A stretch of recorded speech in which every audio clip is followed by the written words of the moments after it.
Inilah Injil suci menurut Matius.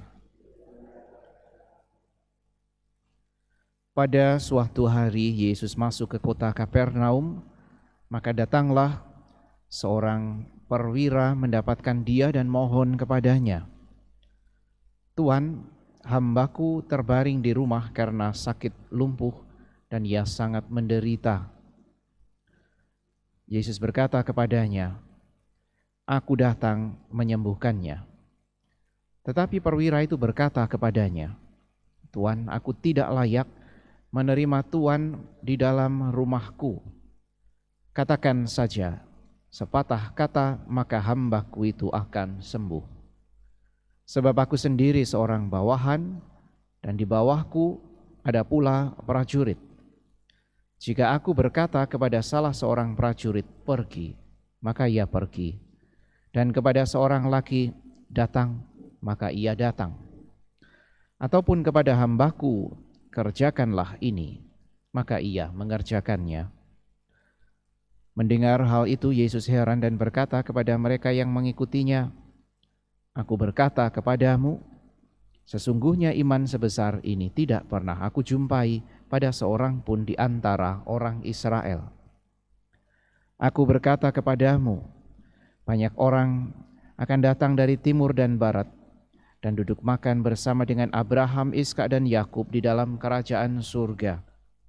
Sedangkan anak-anak kerajaan itu sendiri akan dicampakkan ke dalam kegelapan yang paling gelap.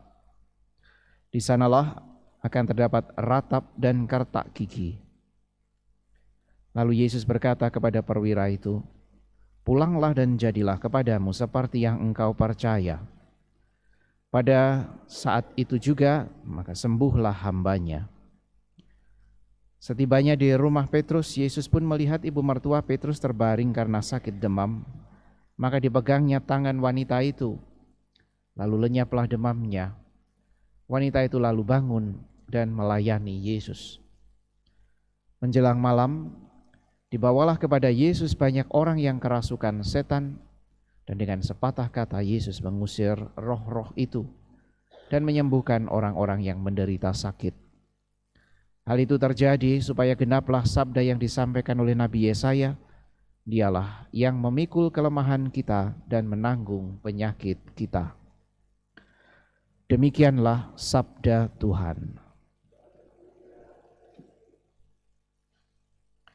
Saudara sekalian, di dalam kelanjutan kisah tentang mukjizat atau penyembuhan yang dilakukan oleh Yesus, hari ini kita mendengarkan giliran orang yang sakit lumpuh dan ibu mertua Petrus. Ini mukjizat kedua dan ketiga yang ditemukan di dalam Injil Matius setelah kemarin kita mendengarkan mukjizat dari penyembuhan orang yang sakit kusta. Pada kisah hari ini kita juga mendapatkan contoh apa artinya beriman. Contoh itu tampak dengan jelas dari kata-kata perwira tadi. Katakan sepatah kata saja, maka hambaku itu akan sembuh. Kata-kata inilah yang juga kita senantiasa ulangi sesaat sebelum kita menerima komuni. Perkataan itu adalah perkataan yang penuh iman, karena hamba tadi mengatakan, katakan saja, karena dengan satu patah kata saja hambaku pasti akan sembuh. Perwira ini tidak menuntut Yesus untuk melakukan hal-hal yang besar, tidak juga meminta Yesus untuk bertindak secara luar biasa di hadapan banyak orang atau menunjukkan kuasanya, tetapi dia mengungkapkan imannya. Hanya dengan satu kata saja hambaku akan sembuh. Maka perwira ini percaya bahwa sabda Yesus adalah sabda yang penuh kuasa, karena baginya Yesus tidak memerlukan apa-apa, hanya kata-kata saja, maka apapun yang dikatakan akan sungguh membawa daya.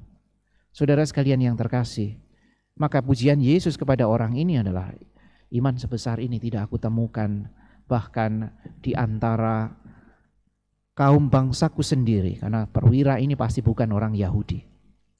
Maka lalu besarnya iman ini menjadi lebih lagi ketika kita mempertimbangkan bahwa perwira ini bukan orang Yahudi.